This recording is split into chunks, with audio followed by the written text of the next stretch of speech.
Strategic planning is an essential part of long-term business success. You might be able to fly blind into the future for a year or two, getting by on grit, know-how, and luck. But you don't drift to destinations you would have chosen.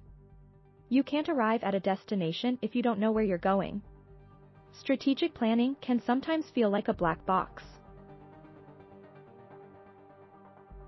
It's not taught in business school, at least not well.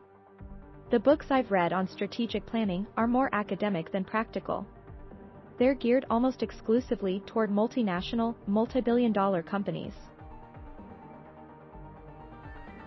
They don't have much to offer to the owners of small to mid-sized businesses. That's why we created our strategic design framework, and it's one of the projects we're most proud of at Full Focus. It's a paint-by-numbers strategy for creating a vision for the next 3 years of your business and then turning that vision into action. You can access that content on demand here.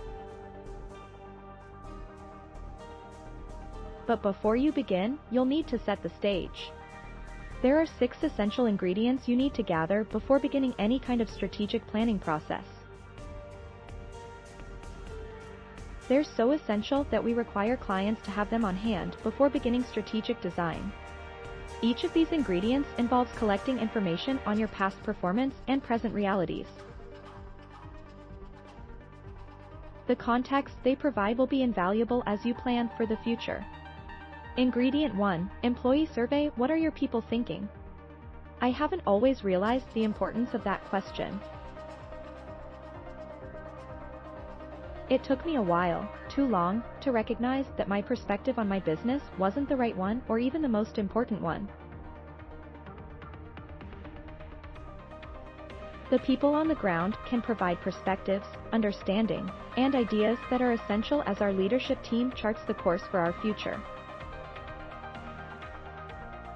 We've found that the best way to take the pulse on our organization is through an anonymous employee survey.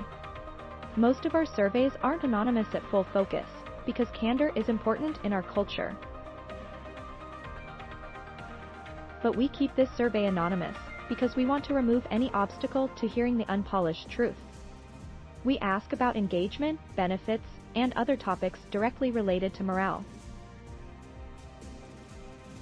But we also ask our team what opportunities and challenges they foresee and what they believe we should address.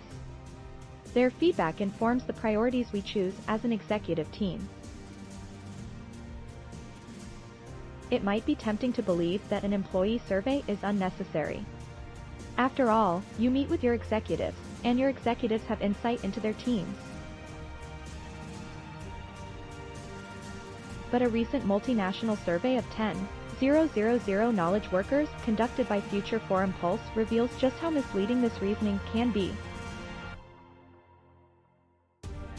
In it, researchers found that executives were nearly 3 times more likely to want to return to the office than non-executive employees, who tend to prefer remote work.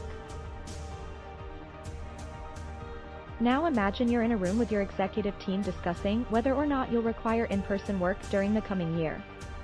You might assume everyone thinks it's a great idea, because everyone in the room thinks it's a great idea. But you should take the time to hear what your team has to say. Ingredient 2, Relevant financial data. It can be daunting to dive into financial data, especially if your business is in its earlier stages and it's not routine. But the facts are friendly. Understanding the financial patterns and realities of your business is essential to planning your future. What counts as relevant data? It will vary some by industry, but start here.